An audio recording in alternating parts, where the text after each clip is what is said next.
Gon' vote. Everybody gon' vote. Everybody gon' vote.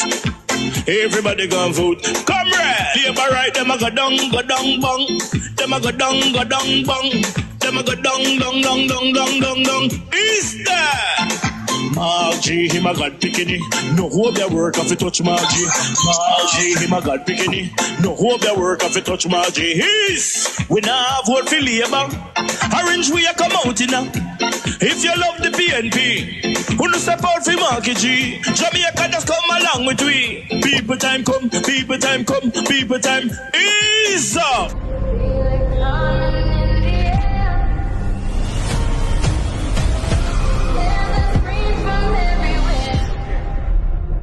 Only thing that's on my mind is who's gonna run this town tonight.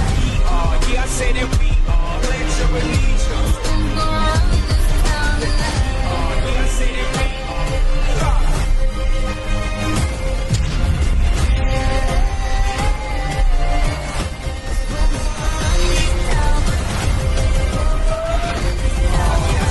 We gonna run this town. Make the trumpets play. Make the trumpets play. Is a release from the People's National Party Media Unit. Welcome. Good morning, Dr. Sutherland. Yes, sir. Welcome. How are you? I'm not bad, thank you. And you? I'm good, thanks. Morning, General. How you doing? Morning, Ralph, and I'm well, man. Okay. Okay, so now, Mr. Golden, many persons listen to your presentation and we're glad for the socio-economic initiatives, but of course, people are seeking some clarity about how these will be funded without breaching the fiscal rule. Right. Well, the fiscal rules are embedded in our law. We did that when we were last in government, and they have adherence to them has achieved a tremendous national benefit, which is the reduction of the debt to GDP ratio, the size of the country's debt relative to the size of our economy, measured by our annual output, which has more or less been cut in half in the period since 2013. And we are committed to ensuring that that is preserved and that we adhere to the fiscal rules. So all our plans have to conform to that. Okay. Now, we are in opposition, and the role of the opposition is to develop our policy ideas. Before you go there, by way of a teaching moment, tell our listeners, why is this 60% debt to GDP important, and which one of the fastest economies in the world have a debt to GDP of 60%? Well, the established thinking was that 60% represents a sustainable debt level for a developing countries such as ours. And who established that thinking? That was established, I believe, by the international financial institution, you know. And you will recall that we were in an IMF program, and that was the debt to GDP ratio which it was agreed was appropriate for Jamaica to aim for. And we are well on our way to getting there, because I think we're at about 69% now. 68. Coming from over 140%. Yeah, they said 135, but it was 147. Yeah. Yeah, I think different rating agencies have a different method of measuring it. So I think they may have been quoting a percentage from one source, but the generally quoted reference is, I think, 147. Yeah, 147. Yeah. So this is in a country which is prone to external shocks, and where we have an imbalanced economy, which is running trade deficits and that kind of thing. We don't want to have unnecessary buildup of debt to fund, recurrent expenses that are not generating revenue. We know, but we just wanted to explain to the people by the process of education. Yeah. Yes, and I was just adding a little more to that explanation, because, for example, in the UK, the current government there they have relaxed their fiscal rules Correct. a bit. So And they're at allow- 100%. Yes. But because their economy is lagging, they see a need to invest in capital projects, infrastructure and other important investments that can create growth. Germany just passed 500 billion yesterday too, as one of the most fiscally prudent countries in Europe. Yep. That's right. Germany has also done that, really in reaction to the geopolitical situation, but Right. also because their economy has been In lagging. recession for Yes. 3 years. Yeah. So what I'm saying is, the thinking on these matters is not fixed. It evolves over Right. time, But we believe that where Jamaica is now, we don't see a need to really grow our debt to GDP ratio. Yeah. So the question was, how will we pay for our proposals? And Yes. the point I am making is that we are not, when we make these proposals, we're not constructing this year's budget. This year's budget has been constructed by the government. They have made their decisions, and those decisions include about $360 billion of Correct. discretionary expenditure Correct. programs. Yeah. In other words, expenditure other than salaries for public sector workers and interest on the debt. Right. And And that- for those who believe you are making it up, it is in the fiscal policy paper, which is one of the most important documents tabled by the Minister of Finance. That's right. Yeah. Under the fiscal rules and the fiscal responsibility framework that we pass, there's a requirement for the budget, when it's tabled, to be accompanied by a fiscal policy paper, which sets out the government's commitments and an overall, overview of the economy and the assumptions that give rise to those commitments. It's a very important document, and there's one in September as well, an interim one, so it's Right. twice a year. So in the fiscal policy paper that was tabled, But don't you believe that all the analysts are so they are called who comment on the budget should read these papers? absolutely, Yeah. absolutely. I think anybody who's interested in public affairs in Jamaica should read the fiscal policy paper Correct. because Yes. there's a lot of information in there, and it will help to increase people's understanding of the way the Precisely. economy works. Yeah. Right.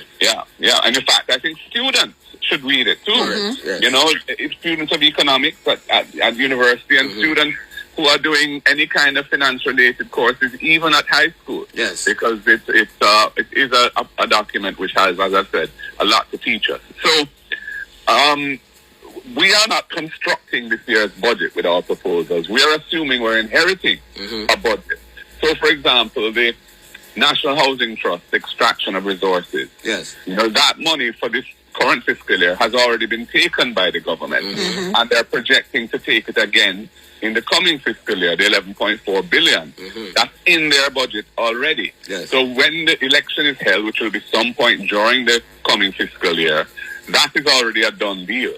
But the important point to note is that the legislation that they passed, which had extended the period of taking this amount each year out of the National Housing Trust, $11.4 billion a year, that the last year that legislation allows the money to be taken is the coming fiscal year ending March 2026. Right. Okay. So whichever government is in power, Has to stop that it. money has to stop being taken unless Yeah. they propose to amend the act again to continue taking it, which I think that's unlikely because from what I understand, even within the NHT now, there are strong concerns being voiced as to the impact of this annual extraction of their capital. So I don't think that is going to be.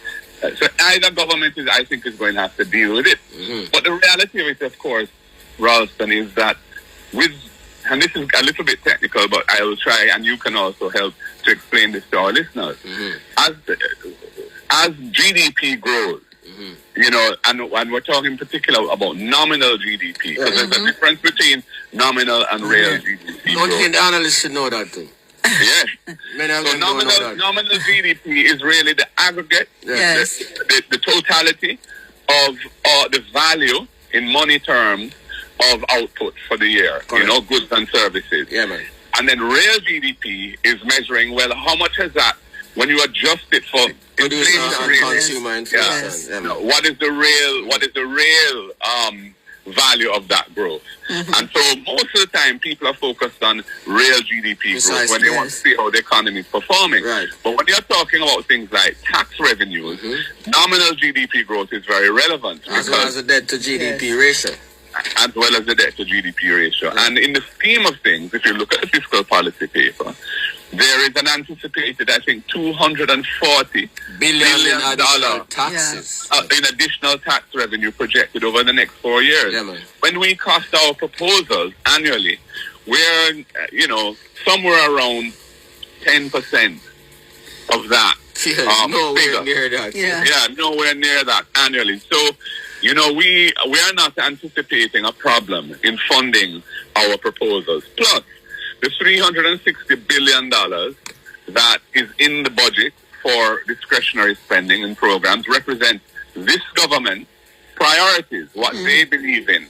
The people are not electing the PNP government under my leadership to implement the Labour Party's policies. Right. They are going to elect us to implement our policies, which we are outlining steadily, starting with this budget debate.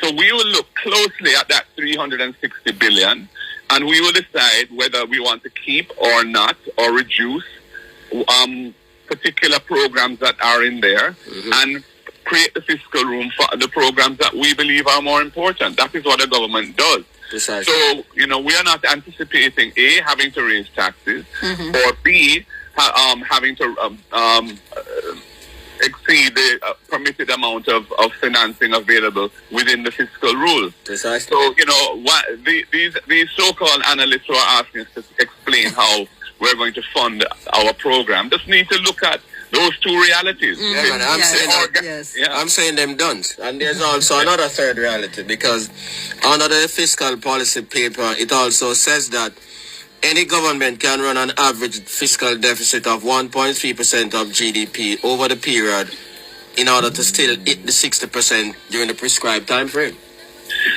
Well, what I would say in response to that, and as you rightly point out, the fiscal policy paper projects the level of deficit that is expected by this government to be run over the next 4 years. Right. So you can also change it and reduce it. And they are projecting, although they are projecting a balanced budget for this fiscal year, they are projecting a deficit for the next 3, I think it is. Next 3 years, 33.4. Yeah, 33.47 billion next year, 35 billion the year after, and $4.18 billion the year after. That's 28, right. 29. Yeah. So they are projecting that they're going to be engaged in some deficit financing for those years. Right. But the point really is, and every government does that around the world. I mean, there's nothing peculiar about that. In fact, they do it in much bigger volumes than we. None of those annual deficits that you just outlined amount to 1% of GDP. No. Right? They're all within 1% of GDP. Correct. Many governments fund themselves on a sustained basis with deficits which are bigger than 1% of GDP. Exactly. By the Republic of the United States is 6.6. Let's take a break for the time signal. When we come back, we'll continue. Back to our business, we continue our conversation with Opposition Leader Mark Golden, telling us how his various far-reaching socio-economic initiatives will be funded without breaching the 60% debt to GDP ratio fiscal rule. Welcome back, sir. Thank you. Yeah. Thank you very much. And what I was saying was that they are projecting running small deficits into the future. But at the same time, they're projecting that the debt to GDP ratio will go down over that period and achieve the 60% target. In fact, I think it's projected to be achieved a year early. Now, so, we are not intending to deviate from that path in any way. We don't think we will need to. And I would say that to the extent that when we get in there and we look at the numbers and we really carve and, slice and dice each line item in the budget to see how we're going to fund each specific program, to the extent that we have to defer the start of one program or other, or phase it in any way, we will do so, because we are committed to sticking within the fiscal rules. But the overall program can be funded and will be funded. And it reminds me of how this government, when in 2016, in the general election, when they said they were going to implement a threshold increase to $1.5 million from the $600,000 where it had been before, and confused so many people in Jamaica who thought they were all going to get a benefit, Yes. even if they were below the threshold and weren't paying income tax.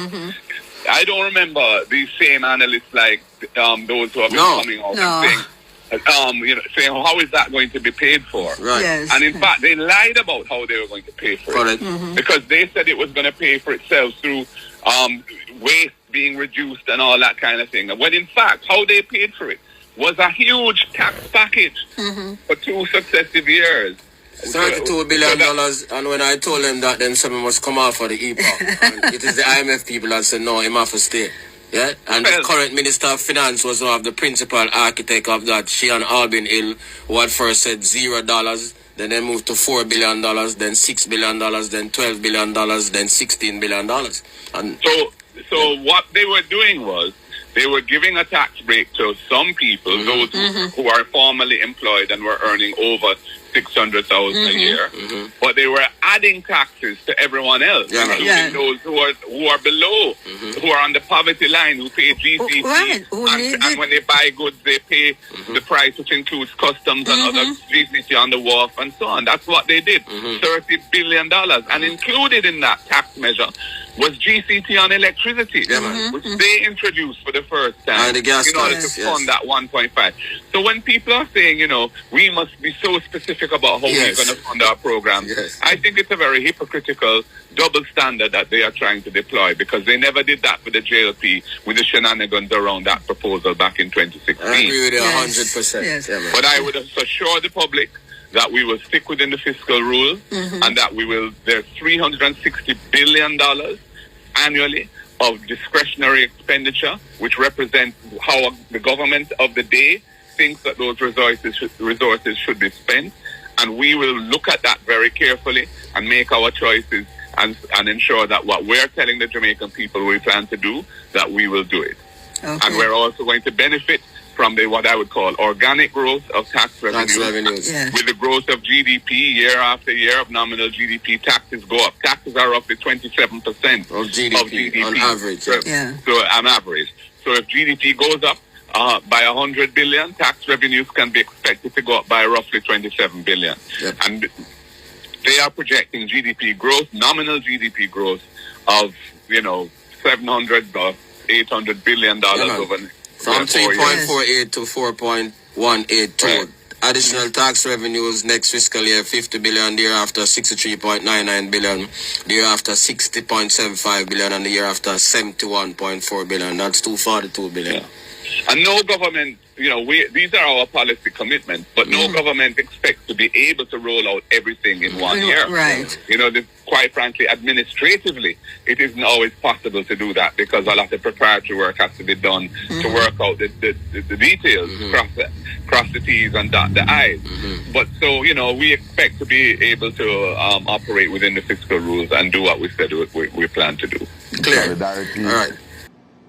with your leader, Comrade Mark. Time come. Time come. Time come for the PNP. Jamaica, time coming up. Time come. The date has finally announced. Everybody come vote for Mark Golden. Because for the fist, we have the hand. Because today I want to talk to you about the importance of getting enumerated. Now, imagine looking around your constituency, your community, and identifying things that you want changed, but you don't have a say in making those changes. If you get registered to vote today or before March 31st, you'll become eligible to vote by May 31st. So I want to implore you to get on the voters list, get registered, so that you can have a meaningful say in the changes that are effected in your constituency. Me I practice my ex. Because I want to make sure say my part don't spoil this election day. Long time them labor right there for gone, Them two one caring, man. Make sure say my mark the ex right there, so. Because I don't want the ballot spoil. See the ex, yeah? For the teacher, them want to get them pay. You see that ex, yeah? And for the people them want dead pan hospital bench because they never have no bed. You see that ex, yeah? And for the police, them want work overtime and can't get them overtime pay. Yeah, man. See how that ex, yeah? I feel the big salary what the politician them a give themselves. And I can give little salary to the people them. That ex right now, yeah. For the nurse them. The nurse them. If you work long hours and can't get no pay if you go off foreign to try to survive. You see, oh man, that ex, yeah? This is because that time they didn't take the bulldozer and mash up the house them out of Clifton. You see that ex, yeah? And the arrogance and the dictatorship where they try to run the country under. You see one there right there, so I feel all of the disrespect what they want to come give Jamaican. I make sure I say me mark my ex properly. Time come for a change. Time come for a better Jamaica.